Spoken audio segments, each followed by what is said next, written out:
Are you a talented footballer with the potential to go all of the way, but you've never been spotted or had a trial? Well, all you need to do is check out a brand new innovative business that I've started with my partners called Scout Size. It gives you a chance to get spotted by our network of scouts to try and get you a trial at a professional club.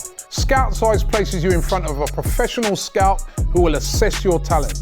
You simply need to visit our website right now and upload your clips as directed. Our scouts will then view them and give you a full assessment. If you meet a certain criteria, your details will be sent to scouts at professional football clubs for them to come and see you play. It's as simple as that. So visit scoutsize.com right now and send in your clips, and a scout could be coming to watch you play at your next game. Transfer Daily, the show that keeps you up to date with players that may link with a summer transfer move to Arsenal. Hi and welcome on to AFTV Transfer Daily, the show that keeps you up to date with players that may link with a summer transfer move to Arsenal. Once again, as I reminded you guys yesterday, I'm going to be doing this charity walk for Prostate Cancer UK, taking place on the 13th, 14th and 15th of August.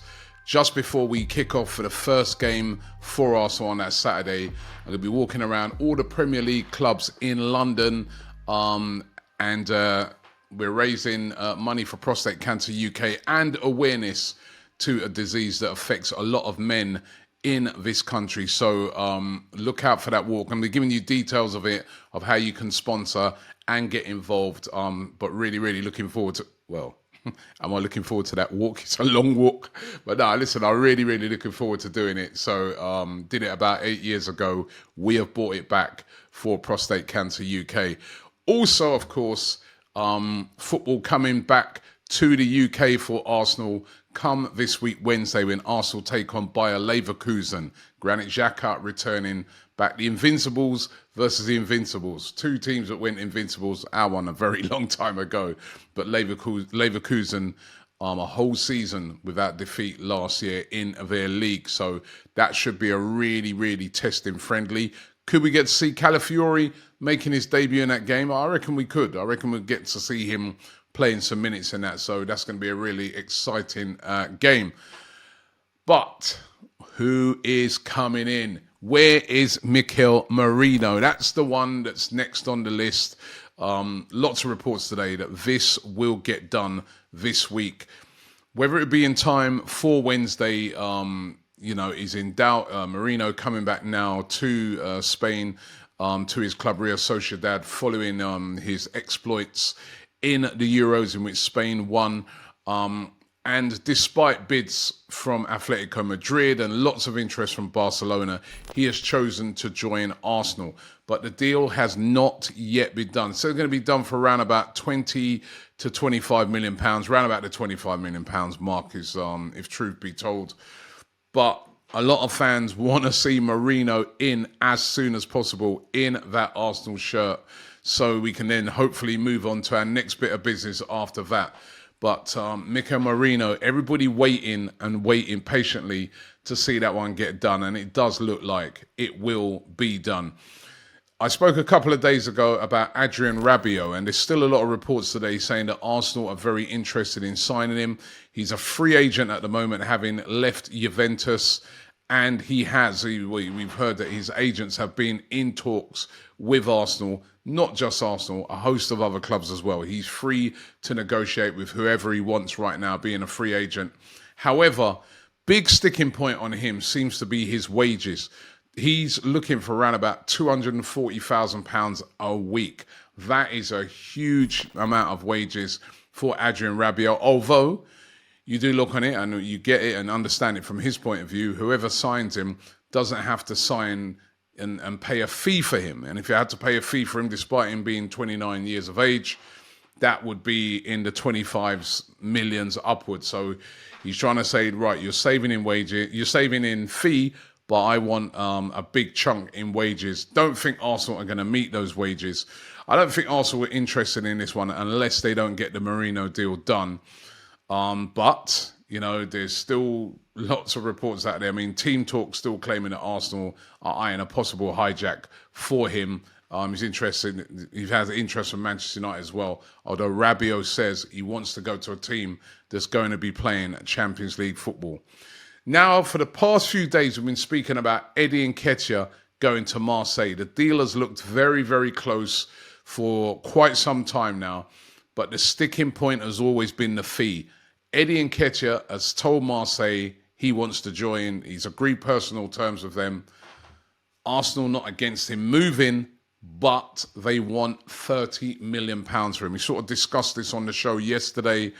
Remember, I spoke about Amari Hutchinson had gone from Chelsea to Ipswich for £23 million. Arsenal looking at it and saying, we want the right fee for Eddie Nketiah. However, it's starting to look like Marseille are going to back completely out of the deal to sign Eddie Nketiah and have turned their attentions to Borussia Dortmund's Youssoufa Moukoko, only 19 years of age, and looks like they're going to be taking him on a deal which will be a loan with an obligation to buy. He's a centre forward as well. This could be a big blow to Arsenal. Arsenal, as I said, holding out for £30 million. Are Arsenal right to hold out for such a high figure? I think that should be the sort of fee that they're looking for, round about the £30 million mark when you look at the market and you look at what players are going for, especially when they're coming to the Premier Leagues. But should Arsenal be holding out for such a high fee? It's been quite a controversial one. I remember speaking to Turkish about this one last week when we was over in America, and he was like, listen, Arsenal take 15, 20 for Eddie Nketiah, move him on and let's go and get somebody else in that striker position.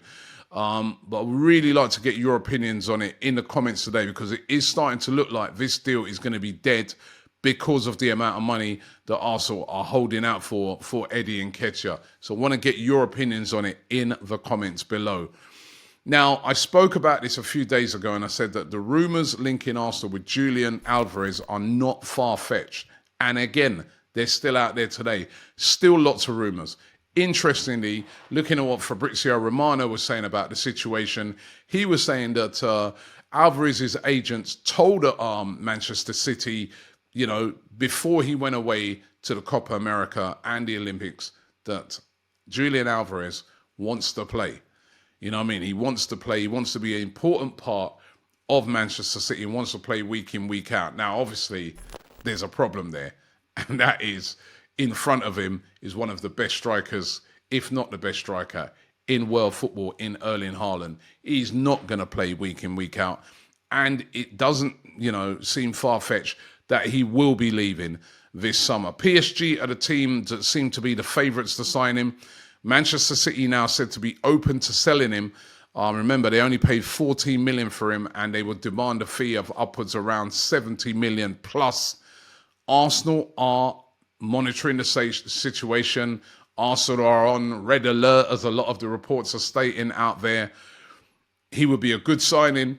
Would those City sell to Arsenal? Listen, it's Pep Guardiola and he does strange things. He wouldn't be, far-fetched for him to sell Alvarez to Arsenal. They've sold to us before, although the circumstances were different. But again, Julian Alvarez being linked heavily with a move to Arsenal today, although I must say it would be more likely he goes to PSG or an Atletico Madrid. But it's starting to look like he could move from City this summer. And another player that's been linked with a possible move, which would be a sort of a hijack move, seeing as he's been linked very heavily over the past few weeks to Tottenham Hotspur, and that is Dominic Solanke of Bournemouth. Reports again around today saying that Arsenal now are starting to show an interest in him. Dominic Solanke had a great season last year, scoring 19 goals for Bournemouth. And, when you're starting to score that amount of goals in the Premier League, you're going to, be eyed up by a lot of the other top clubs. Arsenal said to be interested. However, £65 million, that is what Bournemouth are looking for Dominic Solanke. I don't think they'll get that. That's a very, very high fee. But listen, he's a striker. But £65 million. This is what I'm kind of saying about the Eddie Nketiah situation. I know he's not scored the goals that Solanke has scored, but £65 million for Solanke. Arsenal want 30 million. Is Solanke worth double what Eddie Nketiah's worth. He's worth more than Nketiah, definitely. He's got a better body of work for sure. But, you know, that fee of 23 million that Marseille are looking to pay, is that the right amount? And I don't want to influence you here, is that the right amount? Or should it be 30 million when you see that, you know, Bournemouth are demanding 65 million for Dominic Solanke? So those are the rumours today. I think, you know, this is going to be a really interesting week as Arsenal return back to the Emirates to play in the Emirates Cup. They're going to be playing Leverkusen, then playing Lyon on the weekend on the Sunday. Interesting to see if anybody comes in, and I do expect a lot more chatter around wingers this week as well. So let's keep a close eye on it. Thanks for watching the show, and I'll see you tomorrow.